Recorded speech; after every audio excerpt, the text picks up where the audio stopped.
د شریعت غږ راډیو درنو او قدرمنو اوریدونکو السلام علیکم ورحمت الله وبرکاته. په دې هیله یم چې ټول به روغ جوړ اوسئ. همدا شیبه ستاسې د خپلې خوښې ستورو مزل خپرونه پیل شوه. د نن خپرونې کوربه مو بیا هم د تل په څېر زه عمران الدین نیکمل یم. درنو او قدرمنو اوریدونکو، نن درته د ستورو مزل په خپرونه کې د سلطان نورالدین محمود زنګي د داستان یا ناول 48مه برخه دروروم. خو وړاندې له دې چې د 48مې برخې د نشر ور پرانیزم، لومړی ورځمه د تېرې 40مې برخې وروستۍ جملې دروروم چې تېره 40مه برخه په کومو جملو او کومو کلماتو پای ته رسېدلې وه. تاسې د سلطان نورالدین محمود زنګي د داستان یا ناول په تېره 40مه برخه کې اورېدلي وو چې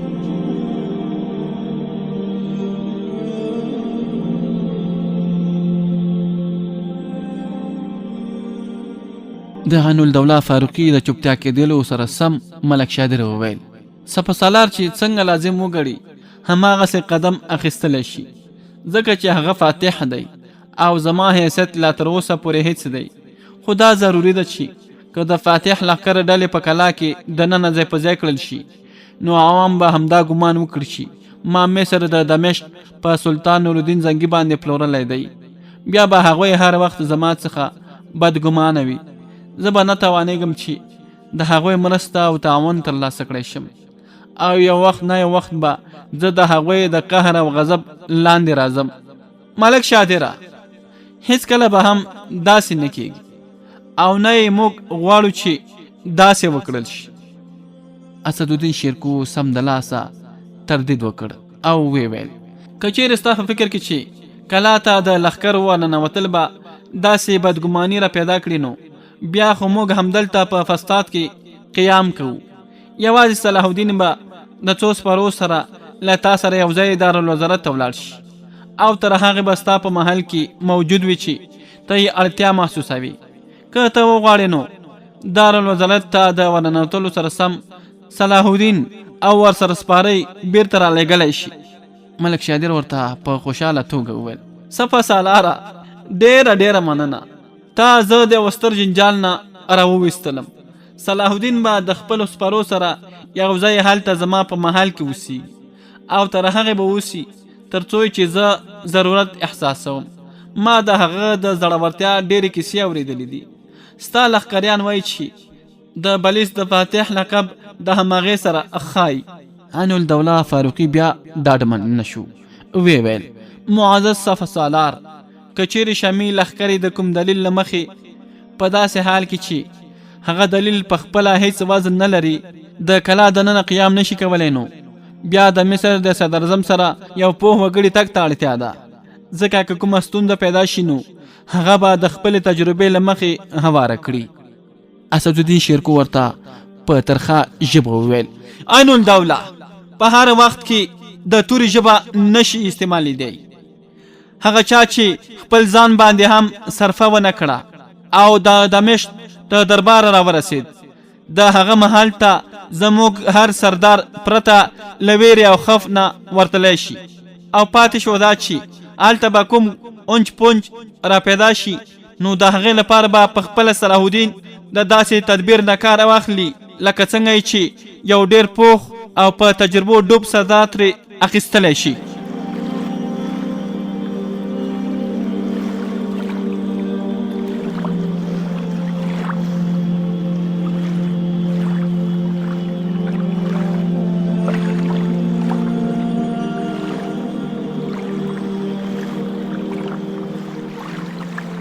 درنو اوریدونکو، تاسې واورېدل چې تېره 40مه برخه په کومو جملو او کومو کلماتو پای ته رسېدلې وه. 48مې برخې ته له دې جملې څخه دوام ورکوو. داسې معلومېده چې عین الدوله ته ضد پیدا شوی دی.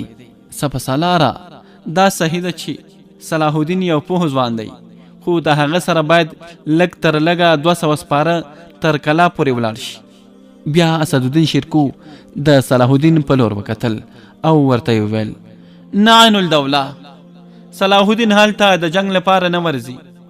غواړي صدر اعظم په خپله چوکۍ کېنوي. صلاح الدینه، د خپل ځان سره 50 سپاره واخله او ولاړ شه. په دې تاریخ بحث کې خلکو ملک شادر بالکل له یاده وویست. هغه اوښت او راوښت او څنګه چې اسدالدین شیرکو خپلې خبرې بس کړې نو هغه خپل ځان ورته رایاد کړ. معظم سپه سالاره، زه غواړم د خپل ځان سره خپله کورنۍ او نور دوستان هم بوزم. اسدالدین شیرکو د هغه د وقار د پځای کولو په خاطر په ډیره نرمه او مؤدبه توګه دا خبره وکړه او ویل: ملک شادره، موږ درته ویلي چې ته اوس د مصر خپلواکه صدراعظم یې، ته یې چې هر څه غواړې کولی شي. ملک شادر یو ځل بیا شکریه ادا کړه. زه ستاسو ډیر زیات ممنون یم. د سپه سالار سره د صدراعظم د مقام د سنبالولو سره سم به له تاسو سره کړې ژمنه پوره کړم. اسدالدین شیرکو هم د هغه د زړه د خوالي په خاطر وویل: لومړی ته خپل حالات سم کړه، د هغې وروسته به فکر کوو. تر اوسه کومه بیړه نشته. ملک شادر د هغه ځای رخصت شو او خپلې خیمې ته ولاړ او ټولو ته د تیارېدو حکم وکړ. صلاح الدین هم د سپه سالار د خیمې نه راووت او د خپل ځان سره د 50 سپرو یوه ډله تیاره کړه.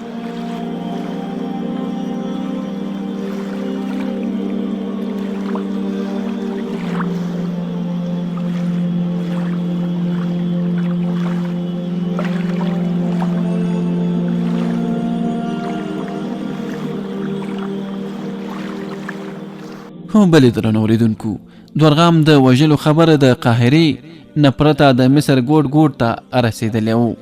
په دورغام کې هرومرو داسې کوم عیب و چې د هغې له مخې ترې خلک کرکجن شوي وو. په ښار کې دورغام د وژلو جشن پیل شوی و او د ملک شادر نارې وهل کېدې. خلک د اصل حالاتو څخه خبر شوي وو. هغوی ته معلومه شوي وه چې ملک شادر د شامي لښکرو سره یو ځای راغلی دی. خلکو د شامي لښکرو د کړنو له مخې د هغوی ډېر عزت کاوه. هغوی په دې پوهېدل چې که چیرې شامي لښکرو د ملک شادر مرسته نه وای کړې نو دوی ته به د دورغام نه د شرق خلاصون نه و په برخه شوی. هغه شپه هم چې ملک شادر د قاهرې نه په تیښته وتلی و، اوس د زرګونو او لکونو کسانو په جلوس کې بیرته دارالوزارت ته ورنوانو. د هغه نه مخته د شامي لښکرو 50 کسیزه ډله د صلاح الدین تر مشرۍ لاندې روانه وه. ملک شادر، عامر غربي او قاسم الحسین په یوې پرانستې ګاډۍ کې ناست وو. ښځې او کوچنیان په بله بندې ګاډۍ کې وو. الله تعالی عزت هم ورکوي او ذلت هم. ملک شادر د دې حدیث نمونه او مثالو. په څومره ذلت سره چې هغه د قاهرې نه وتلی و، نو اوس د هغه نه په زیات عزت سره د یوه ستر جلوس تر منځ دارالوزارت په لور وروان نو. مشهوره وینا ده چې د قسمت په بدلیدو کې ډیر وخت نه راځي. دورغام د مړینې وروسته د ملک شادر ورځې داسې وګرځېدې چې د مصر هماغه فوز چې د هغه زوی یې وژلی و او ملک شادر یې د هېواد تیښتې ته مجبور کړی و، هماغه فوز اوس د دارالوزارت تر مخه لیکو کې ولاړو او د ملک شادر استقبال کاوه. د مصر معجول او فاطمي خلیفه چې د ملک شادر د تیښتې وروسته د دغه منصب واک دورغام ته سپارلی و، د هغه خاص منشي چې د هغه د محل داروغه هم و، دارالوزارت په زینو کې د صدراعظم د خراغلاس لپاره لاس په سینه ولاړو او مبارکي ورکوله. د دارالوزارت ټول هغه ملازمین چې ملک شادر ته یې شا کړې وه ټول اوس د حاضرۍ لپاره راغلي وو، خو د ویرې او د خپل بد انجام نه په لړزه وو. کله چې دارالوزارت د قصر مخې ته دا جلوس ورسید نو مصري ځواکونو غوښتل چې د صدراعظم ګاډۍ په خپله کلابندۍ کې د محل تر زینو پورې ورسوي، مګر صلاح الدین توره بیرون کړه او د خپل سر د پاسه یې ونیوله. د هغه فوزي ډلې د هغه تقلید وکړ او خپلې تورې راوویستلې.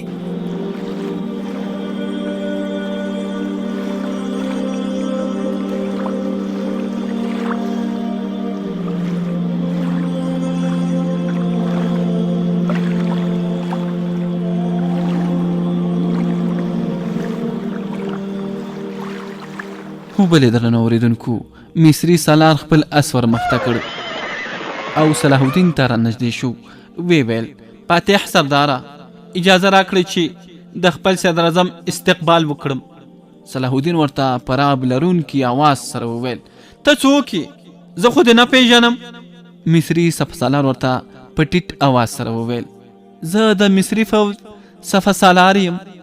صلاح الدین ورته په تیزو سترګو وکتل او ورته ویل که چیرې ته ځان ته د مصري ځواکونو سپه سالار وایې نو په غور سره یې واوره د مصري فوج 2 سپه سالاران فخرالدین همام او ناصرالدین همام د شامي لښکرو سره قیدي دي او که چیرې ته 3 سپه سالار یې نو ستاسو فوج ماتې خوړلی او ته اوس د یوه مات شوي فوج سره اړوند دي.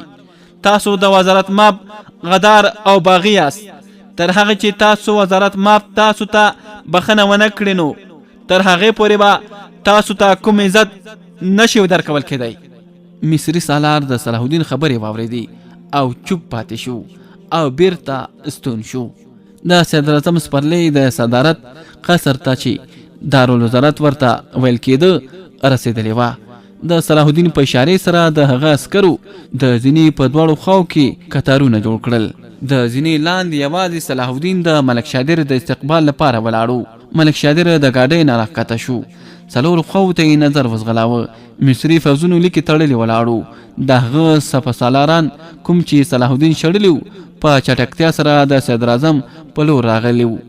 صدراعظم ورته په سخت لهجې سره وویل ته څوک او په کوم جرأت سره دی زما مخې ته د راتللو همت کړی؟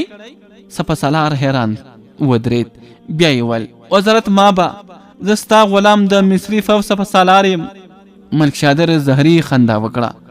بیا یې صلاح الدین ته وویل سپه سالار د مصري فوج شامي سرداره زه دا شخص ګوښه کوم او تاسې د نیولو لپاره قدم واخلئ.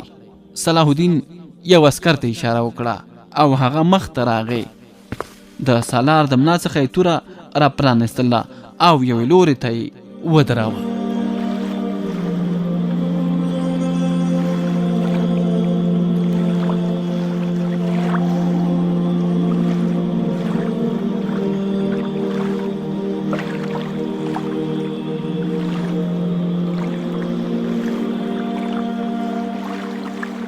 هو بلې درنو اورېدونکو ملک شادر ته په زینو کې د ختلو په وخت کې د خلافت د حریم حاجب رامخته شو.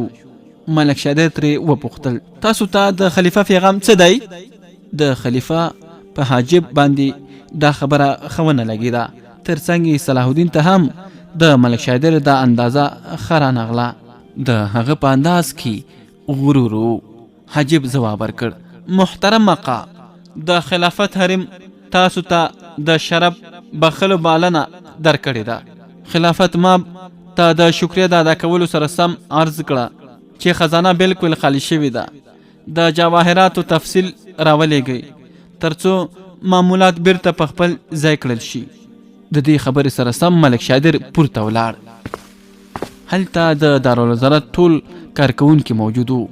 د ملک شادر لپاره یوه ډېره ښکلې چوکۍ ایښې وه. په چوکۍ کې د کېناستلو سره سم احکام جاری کړل. د خوبځای ټول سامان بدل کړئ. دواړه پخواني حاجبان باید معزول کړل شي. د پخلنځای ټول سامان ضایع کړئ.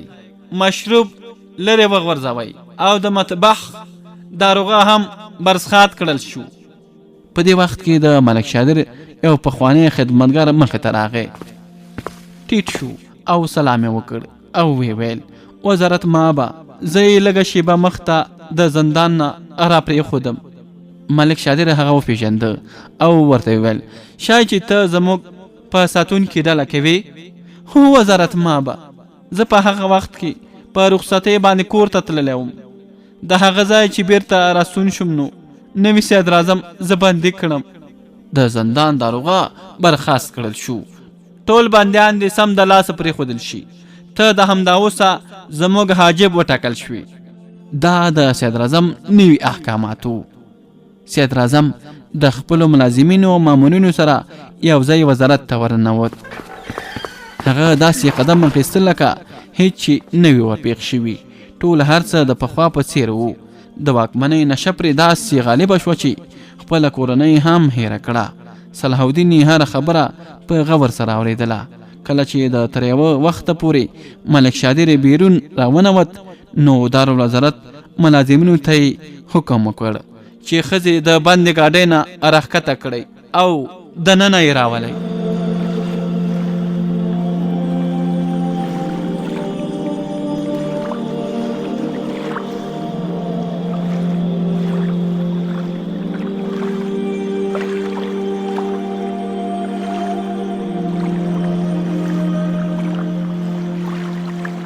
هو بلې درنو اوریدونکو، صلاح الدین د ملک شادر ټولې کړنې له سترګو لاندې نیولې وې. صلاح الدین حکم وکړ او عامر غربي مخې ته راغی. عامر ورته خپل ځان ورپېژانده. ویې ویل شامي سرداره، زما نوم عامر دی او د صدراعظم ملک شادر او خیم. صلاح الدین ورته په دوستانه توګه وویل د صدراعظم د ورور سره په کتلو باندې خوشحاله شوم چې له تا سره مې لیدنه وشوه، او کنه د وړې خبرې لپاره به مې هم په ساتو د صدراعظم د حکم انتظار کوه. عامر د ملک شادر د بې پروایۍ په اړه غوښتل خبره جوړه کړي. ورور جان خو ډېر مصیبتونه تیر کړي دي، په دې خاطر لا تر اوسه پورې حواس ځای ته نه دی راغلی. تاسو ما خپل خادم وګڼئ او هر ضرورت چې وي ما ته بې له ځنډه حکم وکړئ، زه به یې سم د لاسه تعمیل کوم. صلاح الدین ورته په ډېره مؤدبه توګه د خپلو اړتیاو په اړه وویل. اوس خو تو همدومره مهرباني وکړه چې زما د سپرو لپاره د ځای بندوبست وکړه، ځکه موږ نه پوهیږو چې موږ دلته په کوم ځای کې او د څومره مودې لپاره تم کیږو. عامر صلاح الدین له ځانه سره یوې کوټې ته روان کړ. دا شامي میلمستون دی، په کارو چې دا میلمستون د خلافت د قصر سره یو ځای وي، خو زموږ خلیفه یو درویش صفته انسان دی، په دنیاوي امورو کې هیڅ مداخله نه کوي. د حکومت ټول مسؤلیتونه صدراعظم ته ورسپارلي دي. د هیواد او یا د بیرون څخه د راغلیو میلمنو سره هم محترم خلیفه لیدنه کتنه نه کوي، په ټول امورو کې صدراعظم نمایندګي کوي. په دې خاطر د هغه د ځای او خوراک انتظام هم د اعظمي صدارت څخه کیږي. صلاح الدین په خندا ځواب ورکړ. وی ویل عامره ما ته معلومه ده خلافت ما د میلو نه پرته په عام ورځو کې د خلکو سره هم لیدنه نه کوي او نه په کوم تړون باندې لاسلیک کوي. هغه ته د یوه معمولی غلام یا ملازم د ټاکلو یا برخاست کولو فرصت هم نه ترلاسه کیږي. د هغه په حکم نه صدراعظم ټاکل کیږي او نه هم ګوښه کیږي. آخر هغه خلیفه دی، هغه ته د دې معمولی کارونو د کولو څه اړتیا ده؟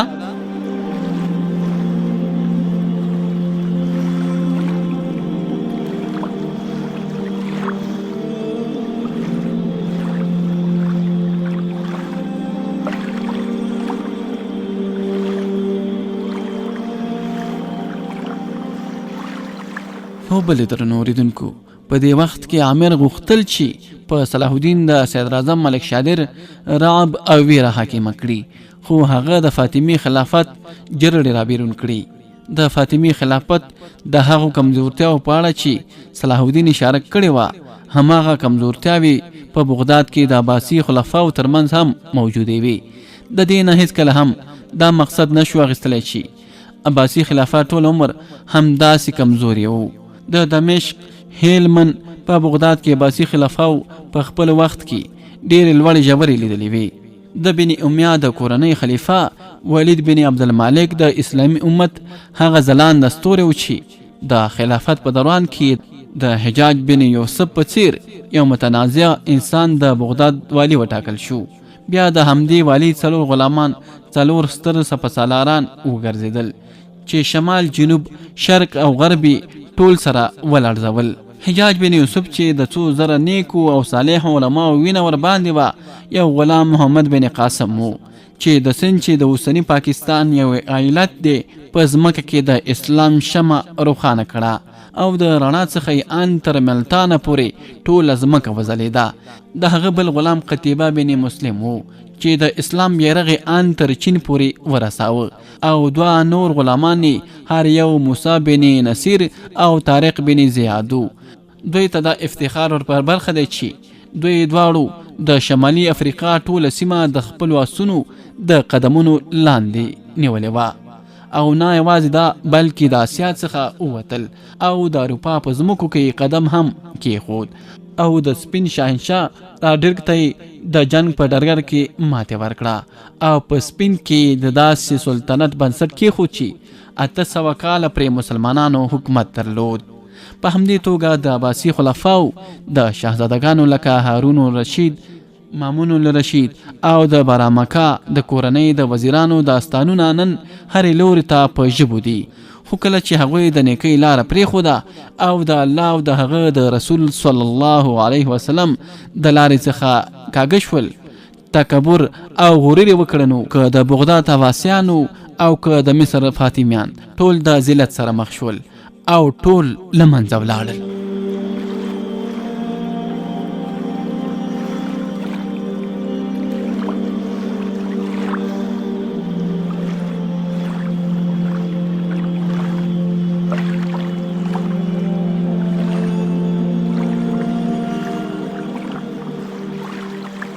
بلې درنو اوریدونکو، په دې وخت کې ملک شادر د اعظمي د صدارت د مقام د ترلاسه کولو سمدستي وروسته د خپل قدم د ټینګښت لپاره کار پیل کړ.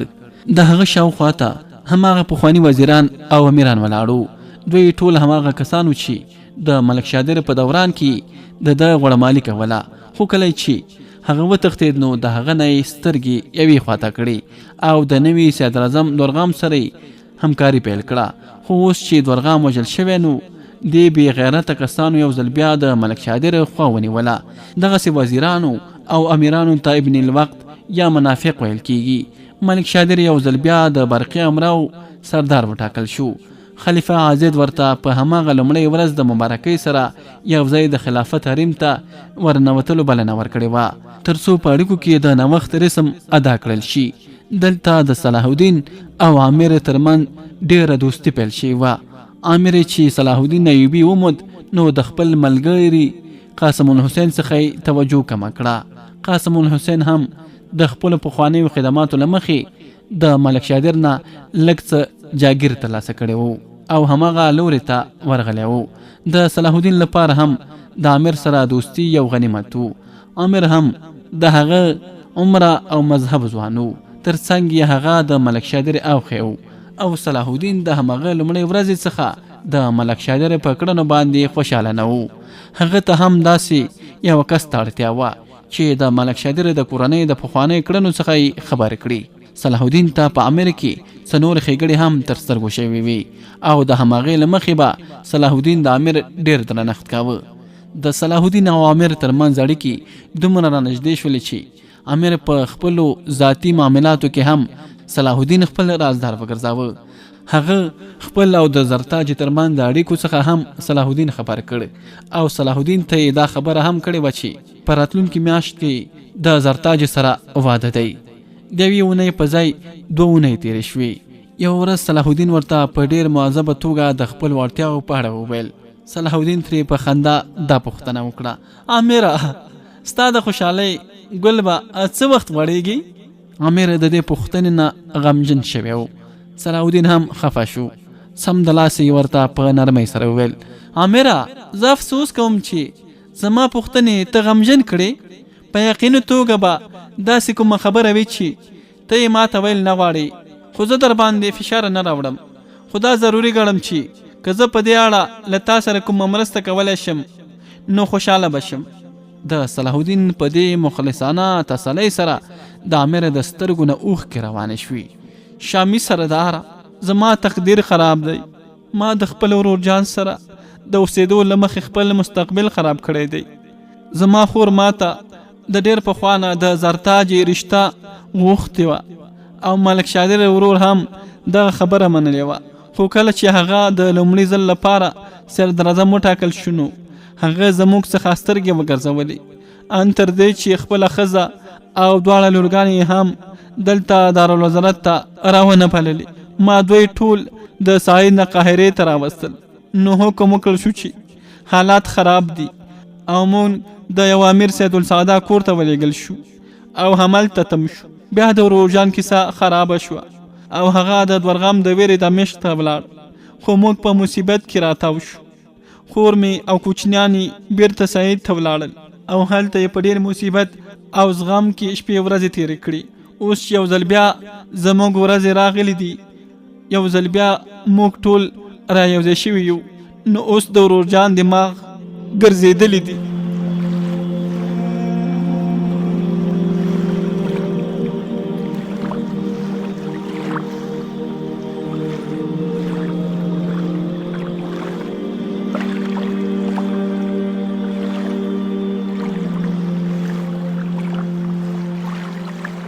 د شریعت غږ راډیو درنو او قدرمنو اوریدونکو، دا وه د سلطان نورالدین محمود زنګي د داستان یا ناول 48مه برخه.